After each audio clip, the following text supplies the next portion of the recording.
Welcome. Uh, yes.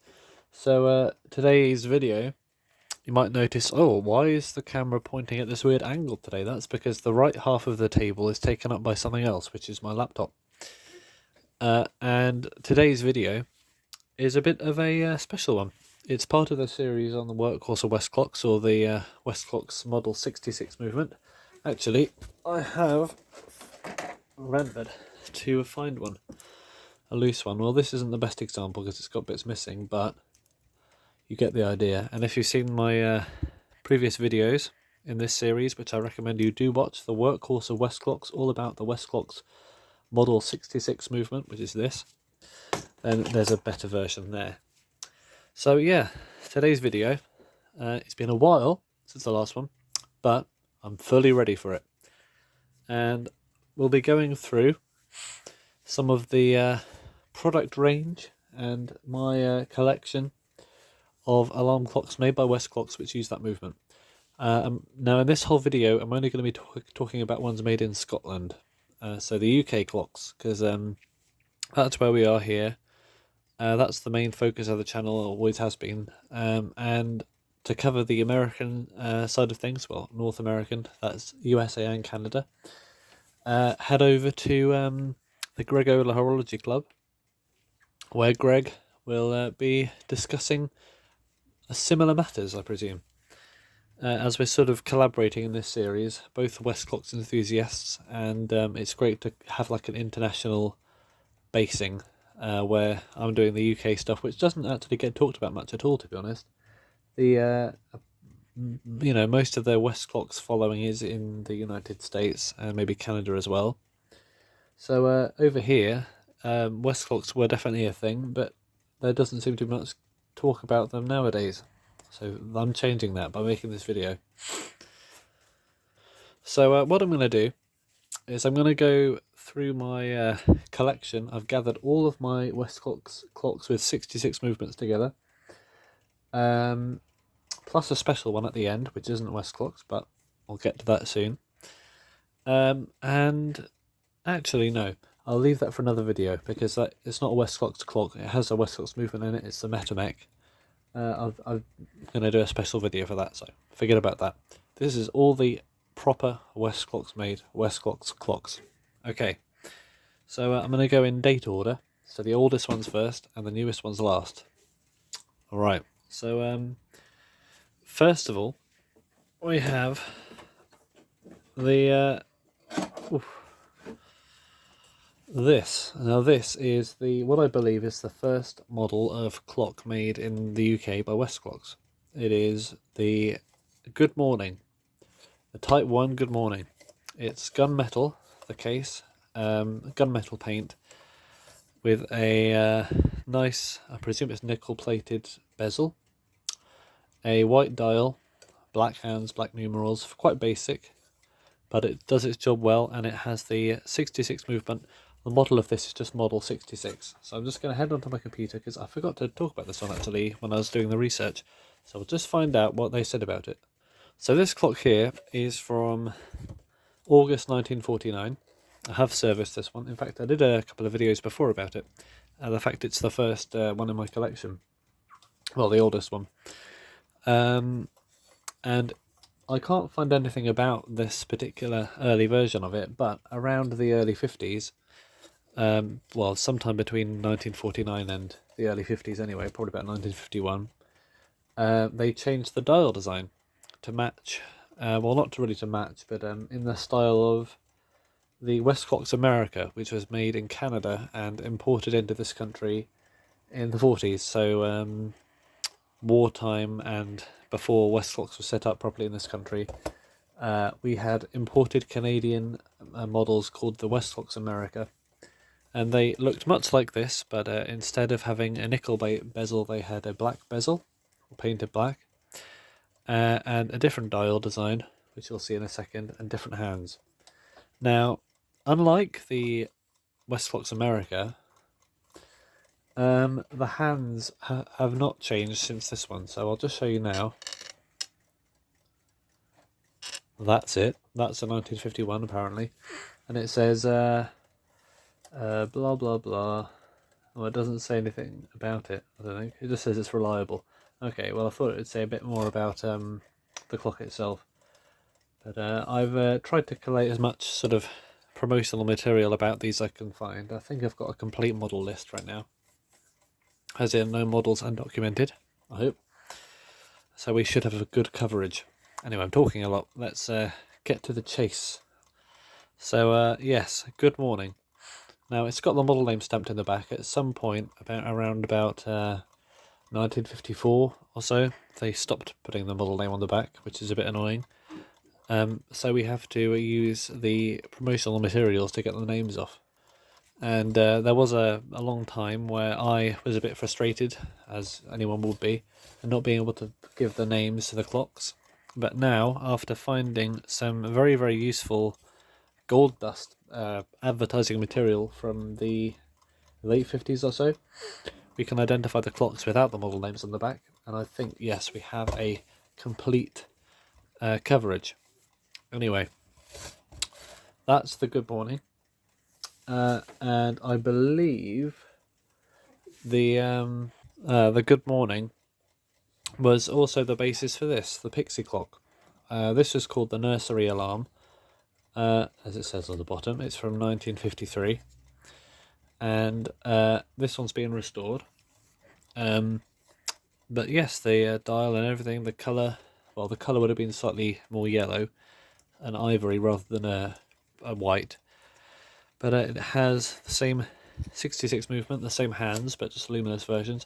Yes, there was a luminous version of the Good Morning. It did have these luminous hands, but it had an even different dial design, one I can't find right now. Just imagine the one we saw on the computer just there, just black with white numbers instead of white with black numbers, and then you'll sort of get the idea. So that's the Good Morning, the first model. Now, next in my collection, we have the Spur. So, this right here is a 1951. It's from October 1951. It's a Spur. It is Westclox's famous square alarm. Now, this is a version of the American design. I believe in the UK and Canada, they had this base, whereas the original American ones had a different style base, which is just a piece of like rod going around, I think. And I think the Canadian ones also had the button up there. Actually, the Canadian America also had the button on the top instead of on the back, but these ones just had the button on the back, which is totally fine. This winds up, works well. I think it would have been a slightly more muted blue, maybe greyish originally. This had no paint originally, so we had to paint it. Yeah, good clock. It's got the brass feet, which is the early kind. And I've got some more spurs here. I'll actually get through all the spurs before I get on to the next date. So we have this variant, the luminous dial one. This is from February 1954. Still says Spur on the back, but it has pressed out feet instead of the brass ones. Pull alarm, everything the same apart from having brass control knobs instead of nickel plated ones, and that's because the actual whole trim of this clock, part of the design, is to have gold colour instead of silver. So yeah, very nice clock. Repaired this one as well, and it runs like a dream. And this is the luminous dial version of that. Now, any American collector might recognise this dial as being off a model called the General, and I don't know why we have this dial on these Spurs, but it's the same design as the American General dial, which is a completely different model of clock. So next up on the Spurs, and I'll just quickly cut into there to read out what the advertising description of the Spur was.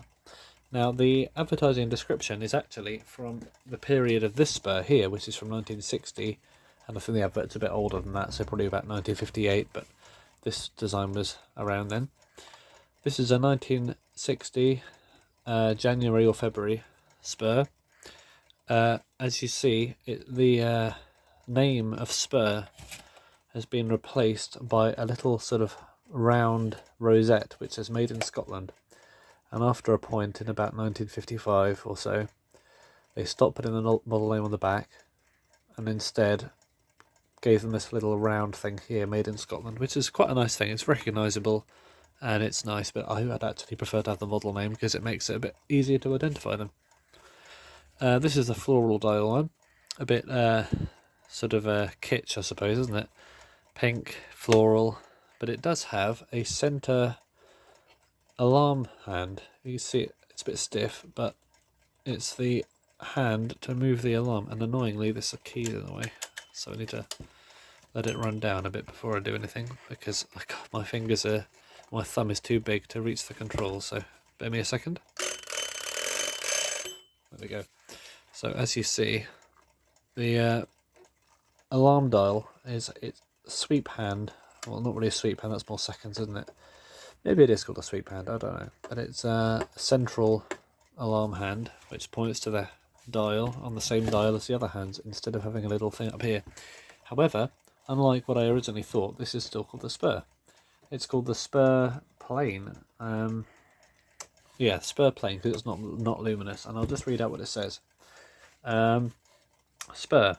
A very pleasing alarm for those who prefer something other than the traditional clock. Available in red with red numerals and hands, or in pink with floral dial, and in ivory or black finish. Rousing alarm. The luminous dial one had the same numbers, but on a black face. So they moved on from this design, and then instead gone for something else. I'll just show you that now. So if I can move it along a bit, I can't really, but you can see there, the floral one on the left and the one on the right is got this kind of black Art Deco kind of thing going on in the corners. Black dial, but same central thing, like this, just a different colorway. It would have been 28 shillings originally, so you know, I think it's quite a lot, I assume. But interestingly, it says something other than the traditional clock. So that makes me think, well, is that because it's square? That's the only thing non-traditional I can think about it. But, you know, square clocks aren't that unusual, so I'm not sure what they were saying there. Maybe it's unusual for a Westclox, maybe an alarm clock, because alarm clocks, they're not usually square. Maybe they're talking about that. Let's presume it anyway. And finally, this spur, which is a bit older than the last one, but it's still young enough to have the rosette instead of the model name. 1956, April. Spur. And this is before they changed the dial design. So this is the plain dial. Same idea as that, just a different colour scheme. This is the sort of cream scheme. That's a good band name, isn't it? Cream scheme, I like that. The hands aren't original. I didn't have any when I got it, so I just put these on.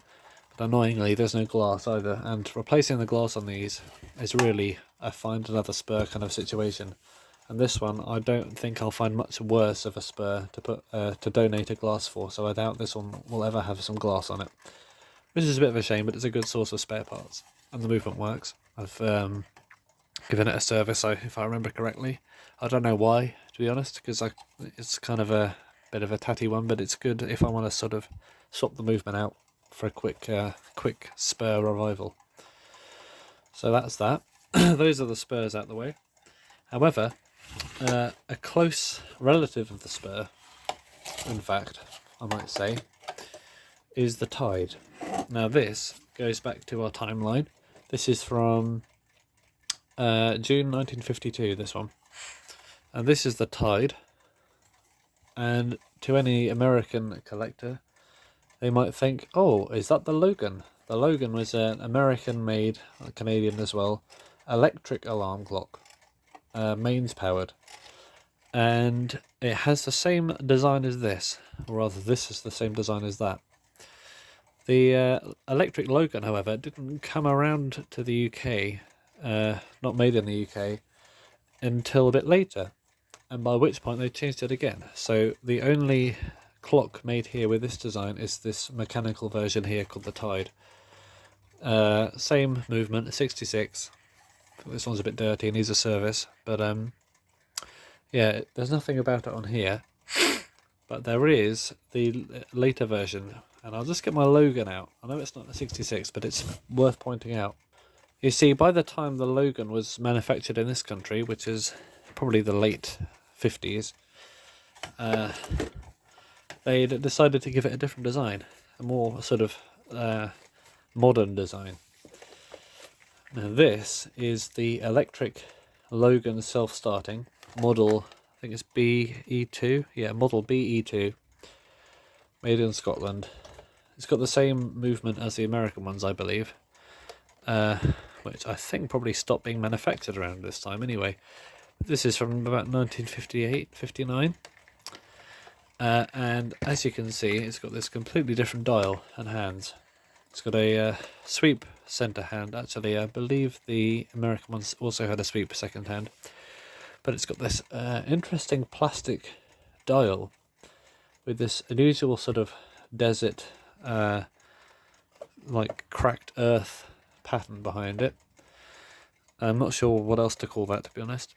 And these very nice gold numbers with the mid-century modern hands. Now, those hands pop up in the late 50s and early 60s, but and onwards, I presume, as well, as the modern hands. And they appeared to replace the other designs. So as you can see, the hands have changed. But this is an electric one, Logan. Now it's worth bringing this in because they did still make a mechanical version of the Logan around that time. However, it wasn't called the Tide, it was called something else. It was actually called, let me just find it on here first. It was called the Fortune. See if I can find it somewhere. Alright, it's not on the advert, but I have a picture of one from the internet. And as you can see, it looks very much like a red Logan, but in fact, it's got a mechanical movement on it, like that, with the same little rosette there, made in Scotland. So it's definitely a later one. It hasn't been put together, and it's red. So that's an interesting colour choice, but I suppose it kind of works. And that was the Fortune. I've seen a box for a Fortune on the internet, but not the clock inside it. But I presume it is one just like that, maybe a different colour. But you don't see those come up that often at all. I'd like to find one, but it's nothing new really. It's just one of these ties just with a different dial on it. But yeah, they're quite... I mean, the tides aren't that common, but the Fortune, the later version, seems to be a little bit more uncommon. Now, there was another clock called the Fortune, made in the US and Canada as well in the 1930s, maybe 40s as well. That was very different actually. It was slightly square, but it had a different case, different dial, different everything pretty much. And I think they just decided to use that name here as well because it was a nice name. Because it is a nice name. Yeah, it's a good name for a clock, Fortune. It's a good thing to wake up to. But yeah, there's the Tide. I'm going to get through a few more before we end the video because I fear going into the detail I'm going into so far might make it a bit long. But what's next after 52? I think it's about time to get into the sleep meters. Alright, I'll clear the desk and then I'll get back.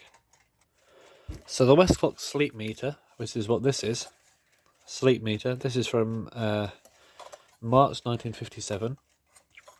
The sleep meter, I believe, directly replaced the Good Morning, which was the flat bottom one. I'll just get it out again. There we go. Directly replaced this in the mid-50s as the sort of budget alarm, with the 66 movement being the workhorse, you know, not the Big Ben or the Baby Ben, which they had offering as well. So around this time it would have been, yeah, it would have been the Style 7. So Style 6 or Style 7, probably just going into the Style 7. So yes, the budget alarm, the, you know, if you want to get a Westclox, get that nice Westclox quality and reputation.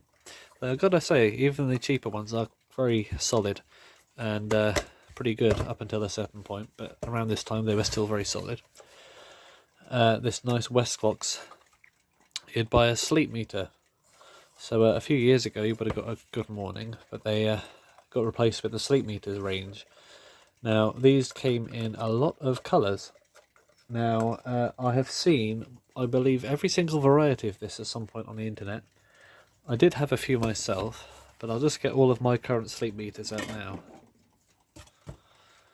And as you can see, my collection variety is not particularly varied at all. We have two pairs of the same model. We have blue luminous and green luminous. This is the first one I ever got. This is a green one. Yes, it is green, isn't it? But yeah, very nice clock, and I love the dial design. I believe some people call them the stars model because they don't know what the actual model name is. It looks like it's got stars on it, but in fact the real name of the model is Sleep Meter. On the dial, it's B66BJ. I'm not sure what that means. That's like a model code for it. But I think these were introduced around about 1956 and sort of lasted until about 1960-61. And I'll talk about what came next after. But first of all, the different variants there were. So you had the plain version, which looked like that. And as you can see, quite nice looking. I did have a couple of these myself. I had a black one and a pink one. But it says here, the plain version, the modern alarm for every room. So you can have an alarm clock in your cupboard or bathroom, I suppose, if you really wanted. Available in gunmetal, so that, sorry, not black, gunmetal, a gunmetal grey, same as this one. Gunmetal, ivory, green, blue and pink. The numerals are raised and the dial and hands match the case colour. Rousing bell alarm. I can confirm that the hands do match the case colour. The pink one I had red hands and a dial, so the hands were sort of, painted red, and they look quite good actually. I believe the ivory ones have brown hands, and the gunmetal ones have black hands. The green ones have green hands, and the blue ones have blue hands. And I've seen one or two of the green and blues on the internet. Never owned one. I've had a pink one before, and I've seen a few of those on the internet with the red numbers and hands. By raised, they mean the paint is sort of a thick paint. I mean, they're not like embossed or anything. I've had a gunmetal one, and actually haven't seen many of those since actually, but I sold it. I wish I didn't sell that, because that would have been a good one to have here, and it was quite a good clock as well, and I didn't service it properly yet.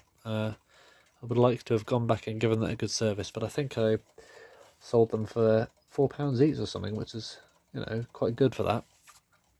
But yes, these are the luminous one, and I believe they came in the same colour variety. However, the dial was not different depending on the thing, because of course the luminous paint only comes in one colour, a sort of creamy, I don't know, sometimes it can be kind of greenish, and sometimes it can be whiter, or sort of a ivory colour. I believe the greenish, it is probably later on it is, because luminous paint seemed to get greener and greener as time went on. Not as in like the paint got older, but in like the 60s and 70s, luminous clocks had very green paint on them from new, whereas the older ones had a slightly yellower, less green variety, which probably has radium in it. I'm not quite sure.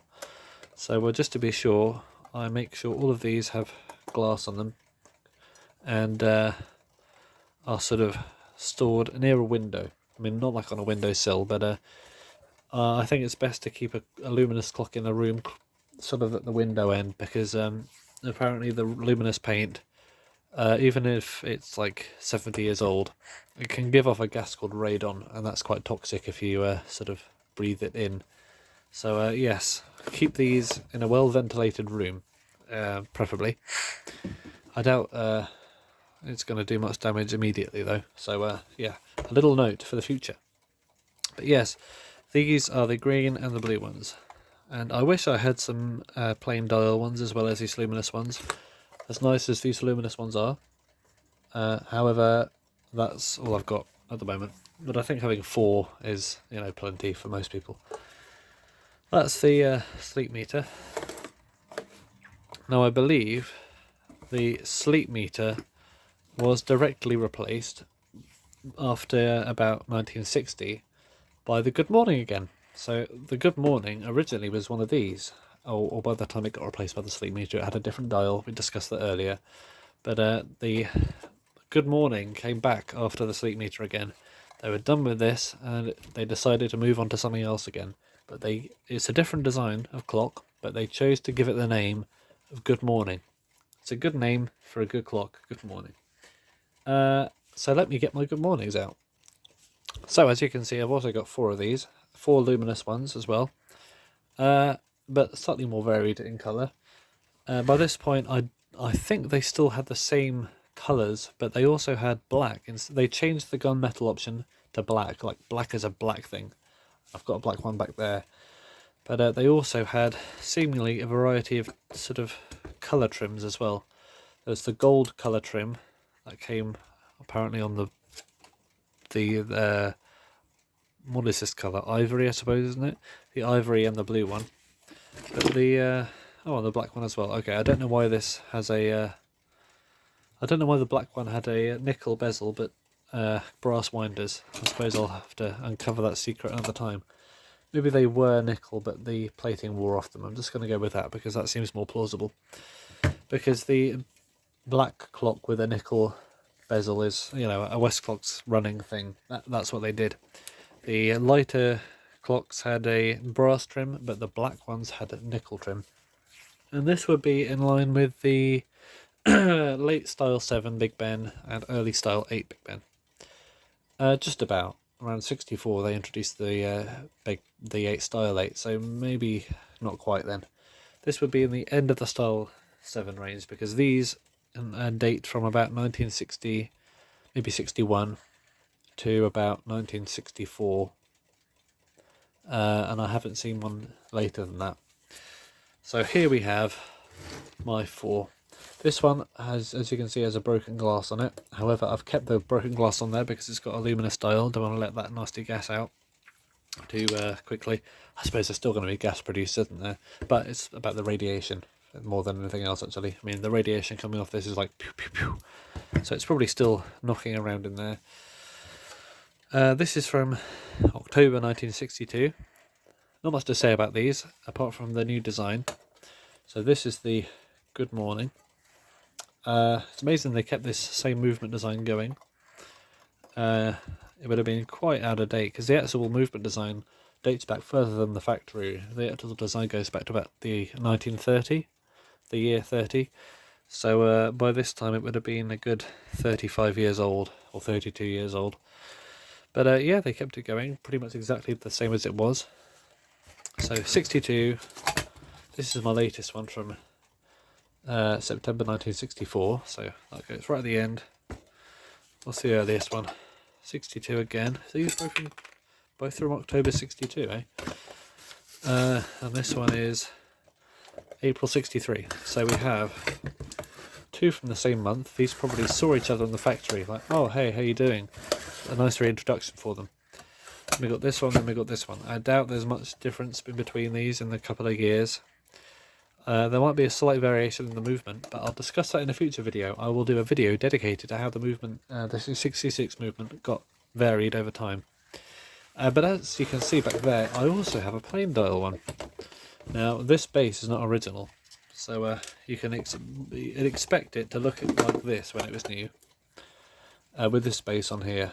So yeah, this is the wrong style base, but it didn't have one when I got it. And I thought, well, everything else is pretty much complete. The movement is complete, just needs a bit of a clean, well, a lot of a clean. The dial I replaced. The dial that was on here originally was a real minger. Let's see if I can find it. So here it is. This dial was originally on this clock. Yeah, it had the base ripped off it, but the bezel and hands are the same. The hands I repainted with a brown enamel-y varnish. I didn't have black, but I think it looks just as good. But yes, that's a nice improvement for the dial. I'll keep this because the actual dial pan behind it is in great shape, and you know, I might come across one with a broken tab on there, and I thought, oh, I may as well keep this. So I never throw any potential good spares away, so it's worth to keep that. But yeah, it doesn't have a mainspring in it either, but this is all stuff that can be fixed, and I believe using parts from a movement like this, which doesn't have any balance wheel, there's a good mainspring in there that I could use in this clock, and we can make one out. I just need to find some glass for it. I've got a bit of a glass shortage, as you'll see in a bit better later on. So I'll put these back, and we don't have much time left, so I'll quickly rattle through the other models. Now it's just worth pointing out actually that I said that the Good Morning lasted until about 1964, but it wasn't phased out entirely.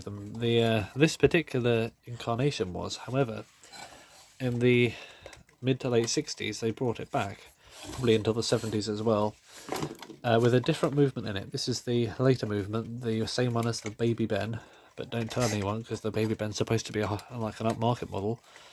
But as you can see, the whole thing is shrunk.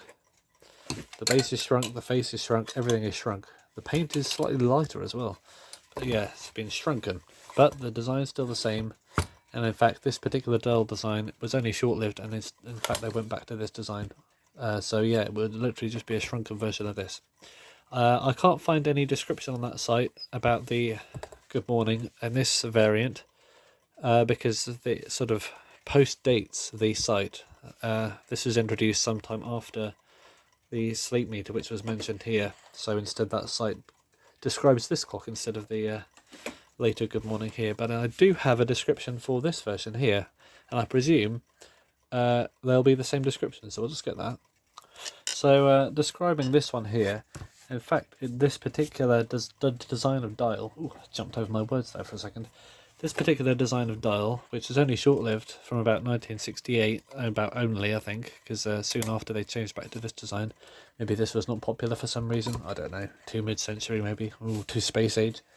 But the description for this says, courtesy of Bill Stoddard's website here, this is the 1968 catalogue from Scotland. Oh, I'm running out of time, better be quick. Blah blah blah. Good Morning Luminous in white, powder blue or pink with gold coloured bezel, and in black with chrome bezel. Ah, that is where it is. There's a black one. Did have indeed a chrome bezel. Doesn't mention the winders on the back, so that was probably nothing to do with it. Luminous, height 4 inches. Good Morning plain dial in white, powder blue or pink case with gold coloured bezel and black with chrome bezel. Easy to operate top alarm shut off, which automatically resets when clock is wound. That is true. Can confirm. One key which winds both time and alarm. Alarm cannot be overlooked, so better deal with that. Center alarm indicator for accurate setting. I don't know how more accurate it makes it. Probably quite accurate. And rousing bell alarm. How will it rouse me? Will it rouse me?